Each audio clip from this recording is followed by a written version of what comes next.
നമസ്കാരം. കൊല്ലത്ത് ഇന്നലെ നടന്ന സംഭവം നിങ്ങൾ എല്ലാവരും അറിഞ്ഞു കാണും. ഫെബിൻ എന്നു പേരുള്ള കോളേജ് വിദ്യാർത്ഥിയെ തേജസ് എന്നു പേരുള്ള യുവാവ് വീട്ടിൽ കയറി വകവരുത്തുന്നു. ഇത് കണ്ട് തടയാൻ ചെന്ന ഫെബിന്റെ അച്ഛനെയും തേജസ് ഉപദ്രവിക്കുന്നു. ഫെബിന്റെ അച്ഛൻ ഇപ്പോൾ ICUയിലാണ്, ട്രീറ്റ്മെന്റിലാണ്. അതിനുശേഷം തേജസ് ആ വീട്ടിൽ നിന്ന് ഇറങ്ങി നേരെ റെയിൽവേ ട്രാക്കിലേക്ക് പോകുന്നു. തേജസ് സ്വയം തേജസിന്റെ ജീവിതം അവസാനിപ്പിക്കുന്നു. കുറച്ച് നേരത്തിനുള്ളിൽ നടന്ന സംഭവമാണ്. ഒരു നിമിഷ നേരത്തെ തോന്നലിന് ആൾക്കാർ ചെയ്തു കൂട്ടുന്ന പരിപാടികളാണ്. ജീവന് യാതൊരു രീതിയിലുള്ള വിലയും ഇല്ലാതെയാണ് മനുഷ്യന്മാരിപ്പോൾ പെരുമാറിക്കൊണ്ടിരിക്കുന്നത്. കേരളത്തിന്റെ പേര് മാറ്റിയിട്ട് ഇനി നമുക്ക് ചോരളം എന്ന് വല്ലതും ഇടേണ്ടി വരും. ഈ അവസ്ഥയാണ് മുന്നോട്ട് പോകുന്നത് എന്നുണ്ടെങ്കിൽ വൈകാതെ പേര് മാറ്റേണ്ടി വരും. പണ്ട് നമ്മൾ ഇത്തരം കാര്യങ്ങൾക്കൊക്കെ കുറ്റപ്പെടുത്തിക്കൊണ്ടിരിക്കുന്നത് നോർത്ത് ഇന്ത്യൻസിനെ ആയിരുന്നു. നോർത്ത് ഇന്ത്യൻസ് ശരിയല്ല, അവർ ബുദ്ധിയില്ലാതെയാണ് പെരുമാറുന്നത്, അവർക്ക് സംസ്കാരമില്ല, അവർക്ക് പരസ്പരം സ്നേഹമില്ല, ബഹുമാനമില്ല എന്നൊക്കെ നമ്മൾ അന്ന് അവരെ കുറ്റപ്പെടുത്തിയിരുന്നു. ഇന്നിപ്പോൾ അവരാണ് നമ്മളെ കുറ്റപ്പെടുത്തിക്കൊണ്ടിരിക്കുന്നത്. ഈ വർഷം തുടങ്ങിയ പിന്നെ 2-3 മാസത്തിനിടയിൽ എന്തുമാത്രം സംഭവങ്ങളാണ് നമ്മുടെ ഈ കൊച്ചു കേരളത്തിൽ റിപ്പോർട്ട് ചെയ്തത്. മനുഷ്യജീവന് ഒരു വിലയില്ല, പരസ്പരം ഒരു സ്നേഹവും ഇല്ല, ബഹുമാനമില്ല, കരുതലില്ല, ഒന്നുമില്ല. സ്വന്തം ജീവനെ പോലും വിലയില്ല ആൾക്കാർക്ക്. ഒന്ന് പറഞ്ഞ് രണ്ടാമത്തതിന് കത്തിയെടുക്കുക, നേരെ പോവുക, വകവരുത്തുക, അതോടുകൂടി കഴിഞ്ഞു.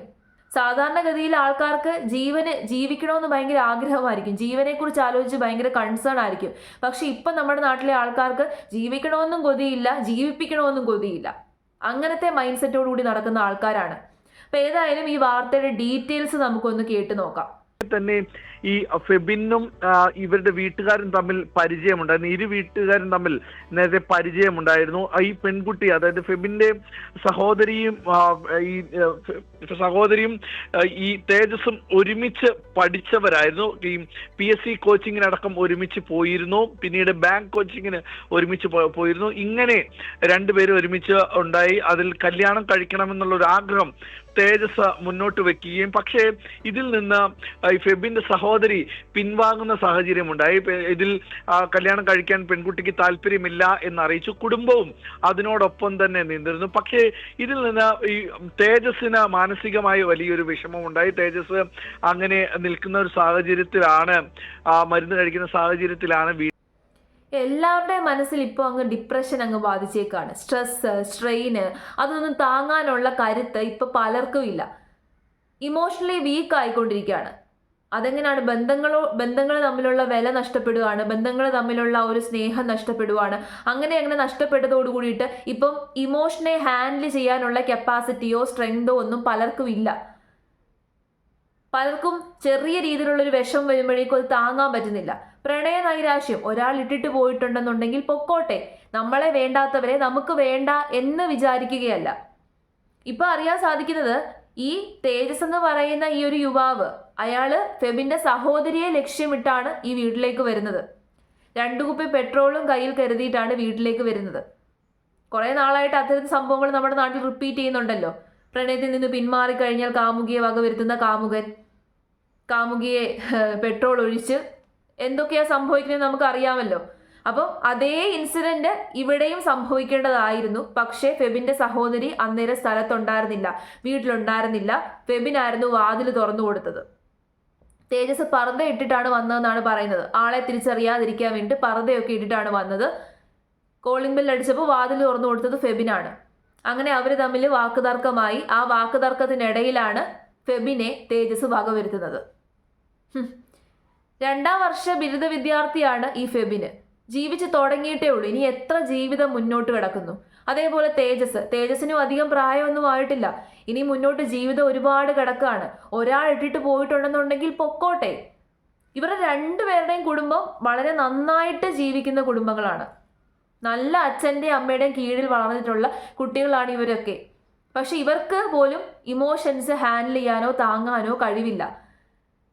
ഈ ഫെബിന്റെ സഹോദരി ഈ വിവാഹം വേണ്ടെന്ന് വെച്ചതോട് കൂടിയിട്ട് തേജസിന് വല്ലാത്ത രീതിയിലുള്ള ഡിപ്രഷൻ ആയിരുന്നു. അതിനുശേഷം തേജസിന് എന്തോ കിട്ടാനിരുന്ന ജോലി കിട്ടാതെയായി. പോലീസിന്റെ എന്തോ സെലക്ഷന് വേണ്ടിയിട്ട് പോയേക്കുമായിരുന്നു. ആ സെലക്ഷൻ ടെസ്റ്റിൽ ഔട്ട് ആയതോട് കൂടിയിട്ട് ടോട്ടലി ഡിപ്രസ്ഡ് ആയി. ചിലപ്പോൾ ഒരുപക്ഷെ ഈ തേജസ് കാരണമൊക്കെ ആയിരിക്കാം, എന്തെങ്കിലും പ്രശ്നമൊക്കെ ആയിട്ടുണ്ടാകാം. എന്ത് കാരണത്താലാണ് സഹോദരി ഈ റിലേഷനിൽ നിന്ന് വേണ്ടാന്ന് വെച്ചതെന്ന് അറിയത്തില്ല. അത് സഹോദരിയുടെ വായിൽ നിന്ന് തന്നെ കേൾക്കണം. അവർ തമ്മിൽ എന്തെങ്കിലും വലിയ പ്രശ്നമുണ്ടായിരുന്നോ, അതിനിടയിൽ എന്തെങ്കിലും വഴക്കുകൾ ഉണ്ടായിരുന്നോ, വീട്ടുകാരുടെ ഇടപെടലുണ്ടോ, ഇതൊന്നും അറിയത്തില്ല. ഇപ്പം അറിയാൻ സാധിക്കുന്നത് ഈ വീട്ടുകാർക്ക് തമ്മിൽ ഇഷ്ടമായിരുന്നു, പരിചയമുള്ള വീട്ടുകാരായിരുന്നു, ഈ കല്യാണം നടത്തി കൊടുക്കാൻ വേണ്ടി അവർക്ക് സമ്മതമായിരുന്നു. പക്ഷേ ഫെബിന്റെ സഹോദരിയാണ് ഈ റിലേഷൻഷിപ്പിൽ നിന്ന് പിന്മാറിയത്, കല്യാണം വേണ്ട എന്ന് പറഞ്ഞ് പിന്മാറിയത്, ജോലി കിട്ടിയതിന് ശേഷം. ഇനി അവർ തമ്മിൽ എന്തെങ്കിലും ഈഗോ ക്ലാഷോ എന്തെങ്കിലും വഴക്കോ ബഹളമോ ഉണ്ടായി കാണും. അതിൻ്റെ പേരിലായിരിക്കാം ഇത് വേണ്ടെന്ന് വെച്ചത്. എന്തിൻ്റെ പേരിലാണെന്നുണ്ടെങ്കിലും വേണ്ടെന്ന് വെച്ചത് വേണ്ടെന്ന് വെച്ചൂടെ? നമ്മളെ വേണ്ടാത്തവരെ നമുക്കും വേണ്ട, ആ രീതിയിൽ ചിന്തിക്കുന്നില്ല. കുറച്ച് സമയം വിഷമിക്കേണ്ടി വരും, അത് കഴിഞ്ഞിട്ട് മൂവ് ഓൺ ചെയ്യണം, നമ്മുടെ ജീവിതവുമായിട്ട് മുന്നോട്ട് പോകണം. പിന്നെ നമ്മുടെ ജീവിതം കെട്ടിപ്പടുക്കാൻ വേണ്ടിയിട്ട് ഫൈറ്റ് ചെയ്യണം, അതാണ് ചെയ്യേണ്ടത്. അല്ലാതെ ഒരു നിമിഷത്തെ ചിന്താഗതി വെച്ചിട്ട് ജീവിതം അവസാനിപ്പിക്കുകയല്ല ചെയ്യേണ്ടത്. ഇനി നമ്മുടെ നാട്ടിലെ എല്ലാവരെയും തെരഞ്ഞു പിടിച്ച് എല്ലാവർക്കും മോട്ടിവേഷൻ കൊടുക്കേണ്ട അവസ്ഥയാണ്, സൈക്കോളജിക്കൽ കൗൺസിലിംഗ് കൊടുക്കേണ്ട അവസ്ഥയാണ്. സൈക്കോളജിക്കലി എല്ലാവരും വളരെ വീക്കാണ്. അതിന് ഒന്നാമത്തെ കാരണം ആരും ഇപ്പം പുറത്തോട്ട് ഇറങ്ങുന്നില്ല, സോഷ്യലി ഇൻട്രാക്ട് ചെയ്യുന്നില്ല. വിഷമങ്ങളൊക്കെ അനുഭവിക്കാനുള്ള ശക്തി, അത് സഹിക്കാനുള്ള ശക്തി ആൾക്കാർക്ക് കുറവാണ്. എന്തെങ്കിലും ചെറിയൊരു വിഷമം ഉണ്ടാകുമ്പോഴേക്കും പിന്നെ ഡിപ്രസ്ഡ് ആയി, സ്ട്രെസ്, സ്ട്രെയിന്, പിന്നെ ആകെ അവരുടെ മൈൻഡ് കൈവിട്ടു പോകും. അതൊക്കെയാണ് ഇപ്പോഴത്തെ ഏറ്റവും വലിയൊരു പ്രശ്നം. എനിക്ക് തോന്നുന്നു നമ്മുടെ നാട്ടിലെ ഇപ്പോൾ ഏറ്റവും വലിയ പ്രശ്നം തന്നെ ഇതാണ്. അതുകൊണ്ടാണല്ലോ ഒന്ന് പറഞ്ഞ് രണ്ടാമത്തതിന് ജീവിതം പോലും വേണ്ട എന്ന് വിചാരിച്ചിട്ട് ഇങ്ങനെ കത്തി എടുത്തുകൊണ്ട് ഇറങ്ങുന്നത്. ഇനിയെങ്കിലും ഇതിനൊക്കെ പരിഹാരം ഉണ്ടാക്കിയില്ല എന്നുണ്ടെങ്കിൽ വൈകാതെ തന്നെ നമ്മുടെ നാട് നശിക്കും. ഇപ്പോൾ നമ്മുടെ നാട്ടിലേക്ക് ടൂറിസ്റ്റുകളൊന്നും വരുന്നില്ലെന്നാണ് കേട്ടത്. എങ്ങനെ വരും? എന്ത് വിശ്വസിച്ച് അവർ വരും? ഇപ്പോൾ ടൂറിസ്റ്റുകൾക്കൊക്കെ പേടിയാണ്. പണ്ട് നമ്മുടെ കേരളം എന്ന് പറയുന്നത് ഒരു നമ്പർ 1 ടൂറിസ്റ്റ് സ്പോട്ടായിരുന്നു. സായിപ്പുമാരൊക്കെ തന്നെ കേരളത്തെ തേടി വരുമായിരുന്നു. ഇനിയിപ്പോൾ തേടി വരും. ഇനിയിപ്പോൾ ഗോഡ്സ് ഓൺ കൺട്രി ആയിരിക്കത്തില്ല തേടി വരുന്നത്, ഡെവിൾസ് ഓൺ കൺട്രി എവിടെയാണെന്ന് ചോദിച്ചുകൊണ്ടായിരിക്കും വരുന്നത്. ആ ഒരു അവസ്ഥയാണിപ്പോൾ. ഗോഡ്സ് ഒക്കെ പോയി, ഇപ്പോൾ ഡെവിൾസ് ആണ് ഓൺ ചെയ്തേക്കുന്നത്. ശരിക്കും സത്യത്തിൽ നമ്മുടെ കേരളം എന്നുള്ള പേര് മാറ്റുക തന്നെ ചെയ്യണം. ആ രീതിയിലുള്ള പ്രവൃത്തിയല്ലേ നാട്ടുകാർ കാണിക്കുന്നത്. പരസ്പരം അങ്ങോട്ടും ഇങ്ങോട്ടും ഗുണമില്ല, എന്നാൽ ദോഷത്തിനെങ്കിലും പോകാതിരുന്നൂടെ?